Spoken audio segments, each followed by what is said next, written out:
Oh, I didn't see you come in. Oh, hey, let me just finish checking my social media. All I've got left is Facebook, Twitter, Instagram, Snapchat, Pinterest, and Tumblr.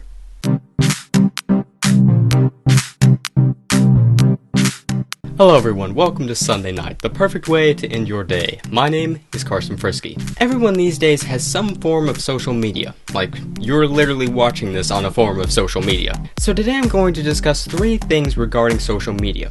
How I use it, how others use it, and how politicians use it. Should be fun. Commence the discussion. For me, social media consists of YouTube, obviously, Twitter, for keeping up with people I admire, also known as people I will most likely never meet in my lifetime, and Facebook, for Butch.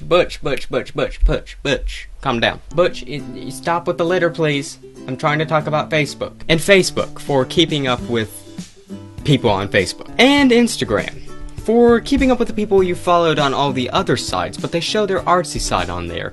And in the case of teenage boys, show off their bodies. Now, pre-smartphone Karsten barely cared about Instagram or Twitter. It was all about Facebook. However, you are not talking to pre-smartphone Karsten, you're talking to post-smartphone Karsten. Listen, I got my first smartphone at the beginning of the year, and immediately some changes occurred. Like, my entire relationship with social media was just rattled. It was completely altered. And yes, I'm in a relationship with social media. It's a better relationship than most people have with actual people. Back to the change that occurred. The only way I can put it is the fact that the first 2 apps I downloaded on my smartphone were Instagram and Twitter. And now, it's infected my morning routine. And I'm no beauty guru, but you do not want to mess with my morning routine. For instance, this is how I woke up before I had a smartphone. What a beautiful day. Pretty normal, you know, don't you guys do that when you wake up? This is how I wake up now. Must check Twitter. Please send help. Now I've made fun of myself enough. Time to make fun of other people. You. To my Facebook friends, you consist of friends and acquaintances from all different forms of life.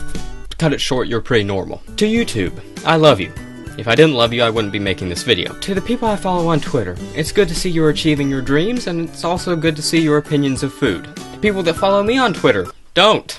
I literally post nothing. Now to the devils of all devils, the one I really wanted to talk about, Instagram. Now, I have to rant, and this is a rant warning now, so prepare to meet Rant Karsten. Now, I'm talking to teenagers, especially teenage boys all over the world. This is a serious matter. Could you please explain to me why you must constantly post shirtless pictures? It disrupts my life in a very bad way. My predicament is, and I think we should start something on this, is that I cannot browse my Instagram feed in public. Hashtag first world problems. Maybe I should make this more clear. Imagine sitting in a mall. Malls still exist, right? Yeah, a mall. And you're scrolling through your Instagram, like you do, and perhaps you just get a feed, an entire, 4 or 5 pictures of just, multiple YouTubers or actors that have posted, mirror Instagram selfies with their shirts off. Now, see, normally this wouldn't be such a big deal. However, I live in Tennessee, and I would probably get stopped by some adult and ask me what the situation is, considering that's on my phone and whatnot. And it's great to have concerning people in your life. However, I don't want to explain to an adult what Instagram is, what it means to follow someone, and how you don't decide what the other person posts. I follow a lot of YouTubers and actors. A lot of them I admire for their work. The thing is they also admire themselves a lot. I follow probably the most people on Instagram, more than any other social media site, so there's a large variety. But Instagram is the riskiest of them all. I've come to believe that on Instagram there is no modesty for teenage boys, and most teenagers in general. Now, most people would say, they're just boys, that's what they do. I'm a boy, and I disagree with that. We need to discuss this. That's what we're doing right now, also known as ranting. Now, there could be the argument that a lot of the people I follow, we don't know what they're going through in their lives. Maybe they're, they don't have a lot of self-confidence. Maybe this is their outlet. But you know what? That's another trail for a different day of hiking. Okay, I'm sorry, that sounded better in my head. I mean, is it too much to ask just to be able to browse Instagram? Okay, maybe it is. You know what? We've gone on this enough. End of rant. I need to drink some water. Now to move on to something a little bit more peaceful.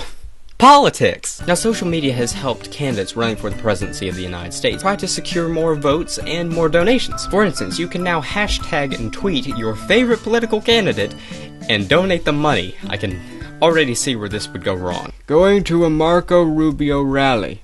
Hashtag Rubio16. $10 has been deducted from your credit card.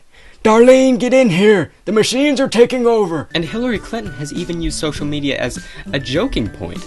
As you know, she's under investigation for an email scandal while she was Secretary of State, where she supposedly wiped her private server that she was never supposed to have, and the emails that were wiped could have contained confidential classified information. So what did Hillary Clinton, candidate for the presidency, do? Joke about Snapchat. You may have seen that I recently launched a Snapchat account. I love it. I love it. Those messages disappear all by themselves. You know, I can just picture after she got off the stage, you know, that aide, whoever wrote that joke, was immediately fired. And thus, the Hillary Clinton email scandal continues. Thank you for watching this week's episode on social media. If you have a comment, like always, leave it down below, and click some buttons down below, because that's what every mainstream YouTuber says. Some of you did comment last week, and let's read that comment now, because if I like a comment, we gon' read it. This is from the homeschool myth-busting video that I did 2 weeks ago. Fud Dudley says, I read that in Germany, homeschooling is illegal. I think homeschooling is a good thing, especially these days. So it makes me wonder why it would be illegal in some places. Thank you for the vid.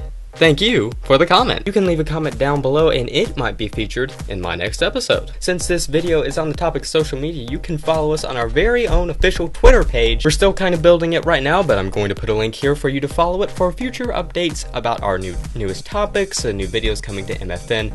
And we'd also love if you shared MFN with your friends so that we can build up a bigger family of MFN viewers. Stay tuned for next week for the return of J. Dylan Morgan and the topic of Halloween. And I'll be back the following week to talk about Halloween. You've been watching Sunday Nights, the perfect way to end your day. And until next time, this is Carson Frisky, signing off.